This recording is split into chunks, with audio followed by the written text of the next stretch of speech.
And wow, I can't believe I'm saying this, but this is part 3 of Day 9 Daily number 341, and it's Wednesday, right? Like I did. Oh god, oh it's a mess. Listen, it's 5:26. The show begins at 7 p.m. for the day. This is pre-recorded.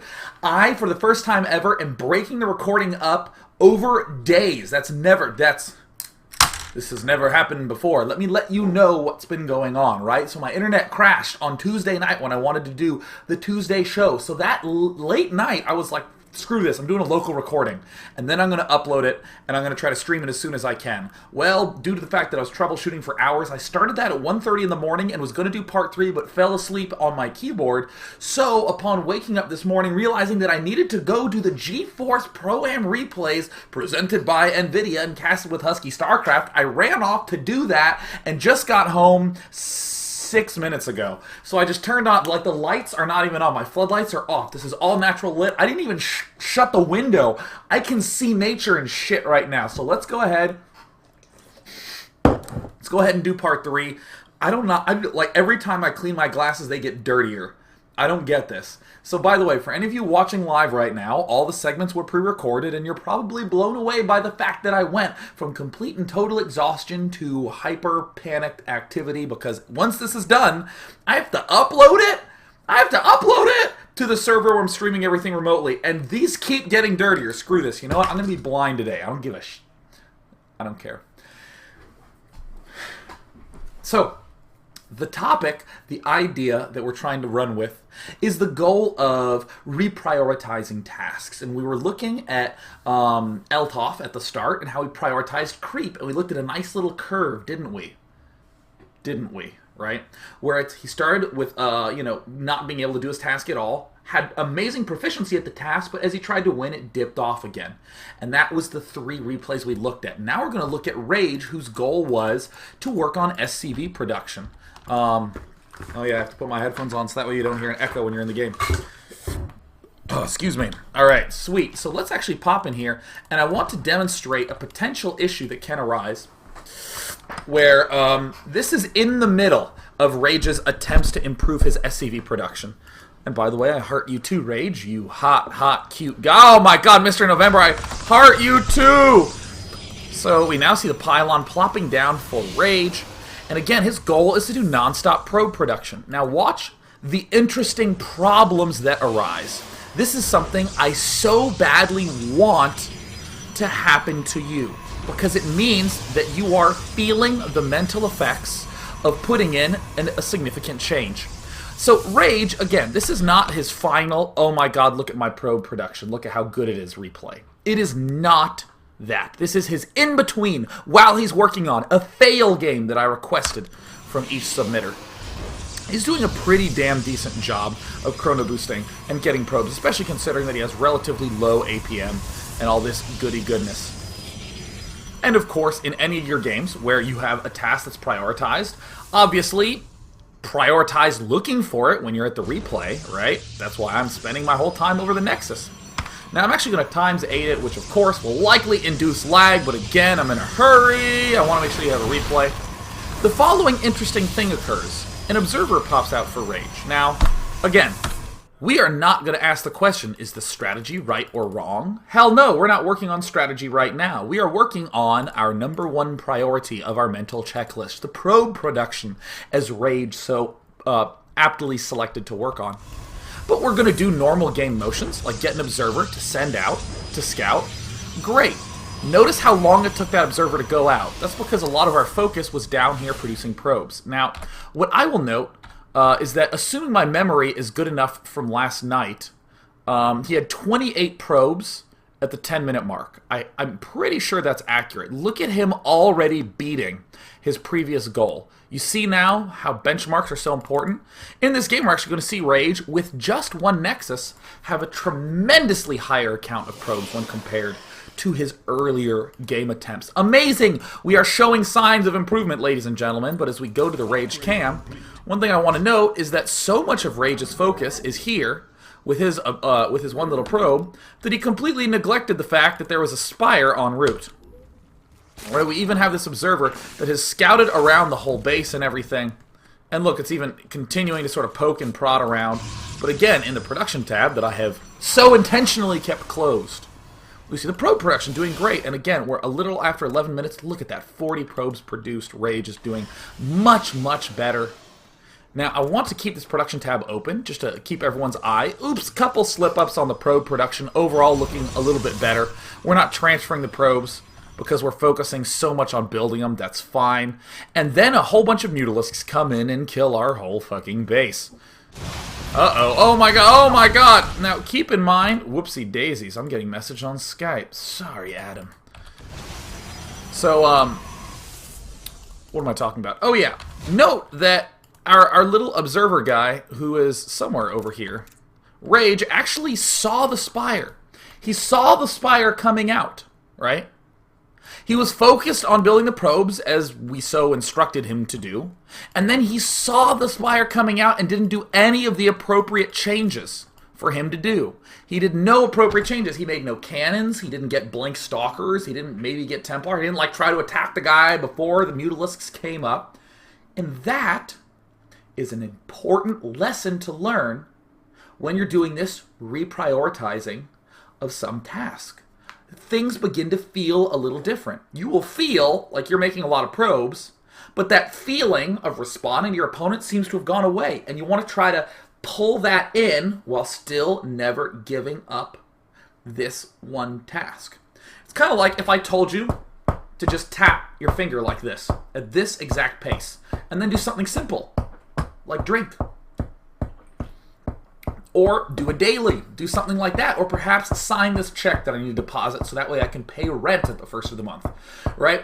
It's doing all these other things while still having this annoying little task continuing to crop up. This is why it's so important to do this exercise. And I want you to note that if this happens to you, you can say, aha, in my next game, I will try to be more aware of scouting while making nonstop probes. You'll note that all the adjustments you claim for yourself will be within the context of prioritizing your probes. It's not, oh, his strategy was mutas, I better get Archons next time. It's, oh, his strategy is mutas, I better get Archons while making certain I never miss probes. Or, oh, I better make sure that I'm actually focused enough to do the scouting and gather the useful information while still making probes. Because actually Rage's problem was not that he went Archons, or that he went Blink Stalkers, or that he went Cannons. His problem was that he didn't do anything.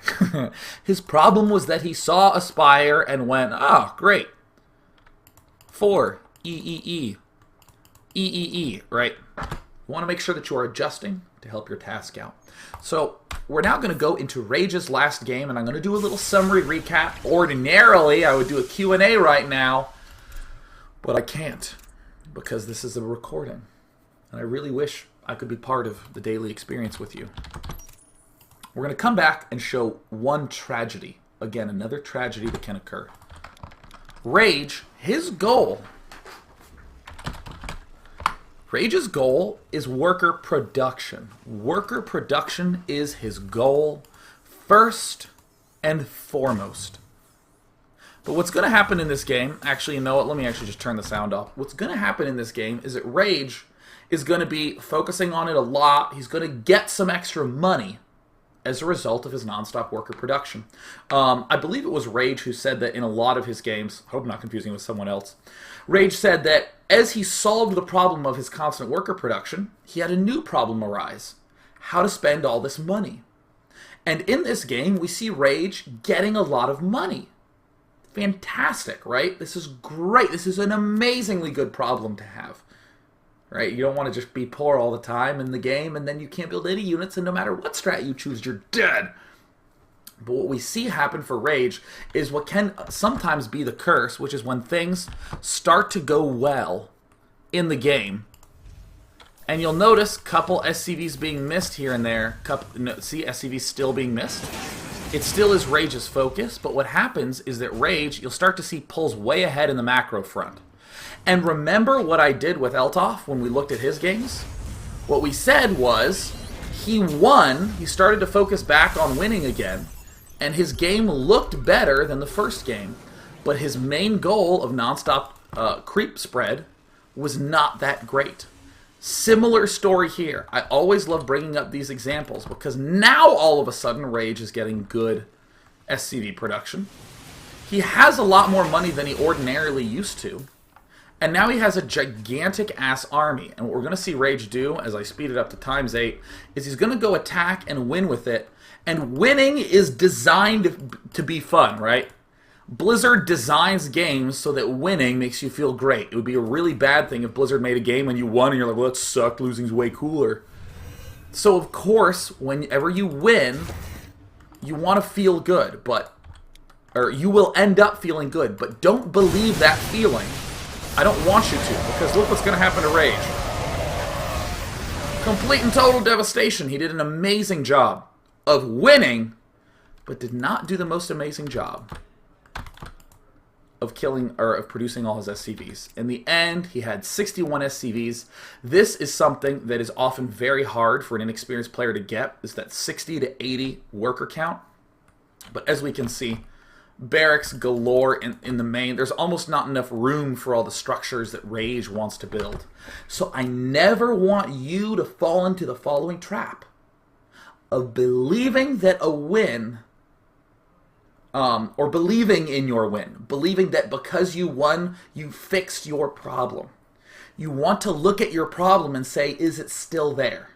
Try to get rid of the winning. The best example that we've seen thus far is actually Game 2 of Altov, where he was dead, right? He had died, but he was spreading creep. My God, was he spreading creep. That is actually the ideal goal to go for. Well, that was a weird bit of lag, but whatever. I'm back.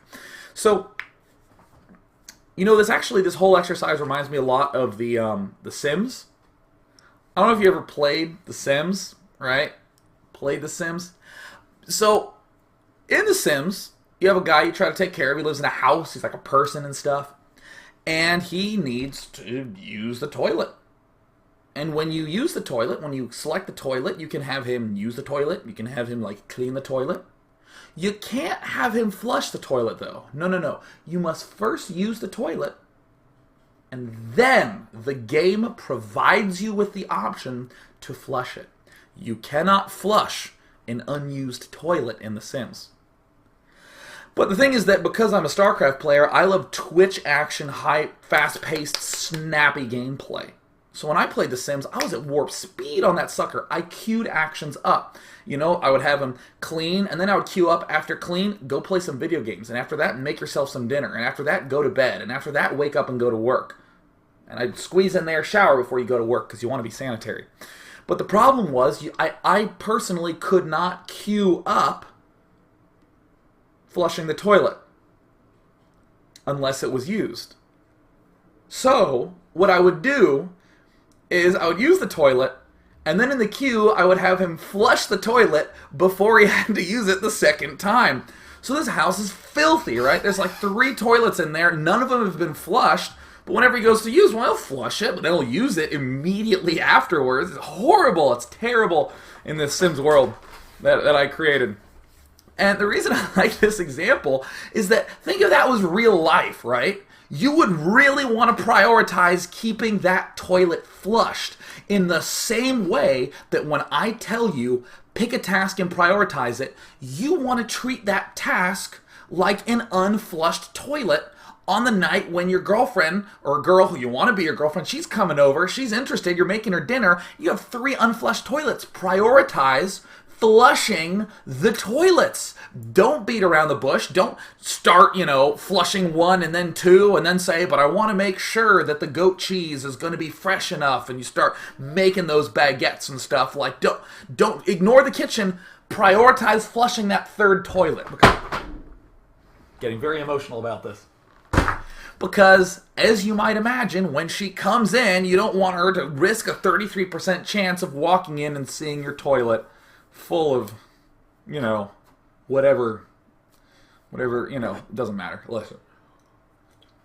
Listen, so in StarCraft 2, when you are trying to improve a task, like improving your macro management, improving your probe production, working on scouting, working on creep spread, I mean it very seriously, put it at the top priority. Winning is going to want to sneak up to the top.